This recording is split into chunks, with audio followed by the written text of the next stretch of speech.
serious allegations were brought to my attention. And I don't want it just to be, hey, Charlie Gambaro thinks this, or it's just one perspective. I thought it was important to bring in an independent investigator to come in and give an outside review as to whether or not those allegations are true. Palm Coast City Councilman Charles Gambaro sharing his thoughts on HR allegations made against the mayor. Councilman Gambaro says the investigation will focus on Mayor Mike Norris's reported attempt to fire acting city manager Lauren Johnston and Chief of Staff Jason DiLorenzo behind closed doors. The scope of the investigation is whether or not the mayor violated the charter. And so I asked some tough questions of the city manager during that meeting, and she confirmed it.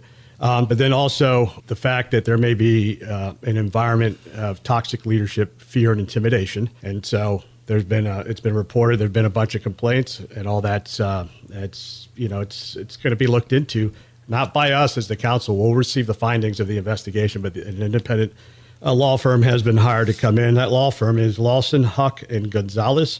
And they're going to start the investigation as early as next week. At question is whether the mayor's prior military experience translates to running City Hall. You have to be able to bring those leadership qualities and adapt them to the organization that you're serving in.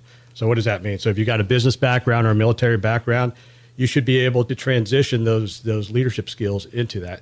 That doesn't mean that you run it like a military organization because, when I was a commander, people followed orders.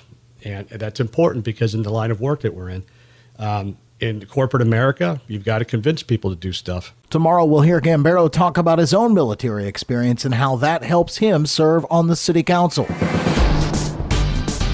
Good morning, Flagler County. I'm Rich Carroll. You're listening to Flagler's Morning News on Monday, March 24th. So the Flagler Executive Airport has been there since 1942. It was an outlying field for NAS Jacksonville. Flagler Executive Airport Director Roy Seeger. It's 1,465 acres, so it's a pretty big chunk of land. Seeger says the airport operates under a true enterprise fund. We don't take any money from the ad valorem tax at all. We make everything from people buying fuel, from land leases, building leases, T-hanger leases, ground leases, and selling hats and everything to make money. And it's all self-sustaining. And if we're not making money, we're not spending money. And that pays for everything. That's our capital improvement projects. That's the salaries. That's everything with the whole operation of the airport. Seeger says a 2018 project to extend the airport's runway to 5,500 feet has proven to be a wise investment. So having a longer runway, jets, we're in Florida, so we're low altitude, obviously, but also it gets hot. So jets don't operate very well when it's hot, so they need a longer runway.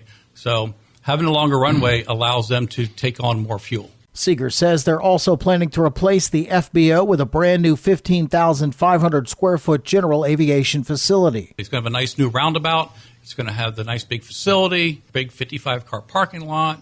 It's going to be the icing on the cake because I've been here 16 years. We totally rebuilt the airport in the last 13 years. And $65 million worth of projects. This is adding on another $12 million projects. And it's just going to be, like I said, icing on the cake to really take this airport to the next level.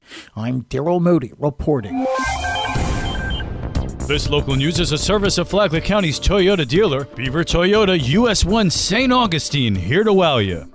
53-year-old Palm Coast man Michael Wayne Janelle was found guilty on all charges in a sexual battery case. Flagler County Sheriff Rick Staley. After a child came forward in an investigation by our major case unit, the suspect was arrested for having unlawful sex with a minor and taking her innocence away. A jury convicted him of all counts, and he now faces life in prison. I commend the victim for coming forward, as it took significant guts and bravery to do that. And we pray that she receives the help that she will need to get through this vicious, perverted attack. I hope this guy rots in hell in prison when he is sentenced, because that's exactly what he deserved for taking the innocence away from a child. Flagler County Sheriff's deputies got their hands on some new resources to keep you safe last week. The Axon Roadshow 2025 was hosted at the Flagler Sheriff's Operations Center in Bunnell last Wednesday. Ross Adeli is the Roadshow team lead. So we go all over the country and even into Canada, and we go to different departments and we bring all the latest and greatest tech. And so we let officers come on and get hands-on with all the newest gadgets out there that are there to help them make their job safer. He describes one of the most popular weapons for law enforcement. The Taser 10 is probably the most popular product that we currently offer because it's a game changer in law enforcement terms. Your old Taser 7 you had a very close proximity on what that would be used in and be successful. The Taser 10 now opens that to 40 to 45 feet. So the length of our trailer behind us is how far the Taser 10 can shoot. Adeli says it's also important for the public to understand what Axon Roadshow has to offer. We want the public to know what our mission is. And our moonshot goal is to cut the amount of deaths between police and civilians by 50% in 10 years. Russ Adeli for Flagler's Local Morning News. I'm Karen Johnson. And now you're up to date on Flagler's Morning News. I'm Rich Carroll.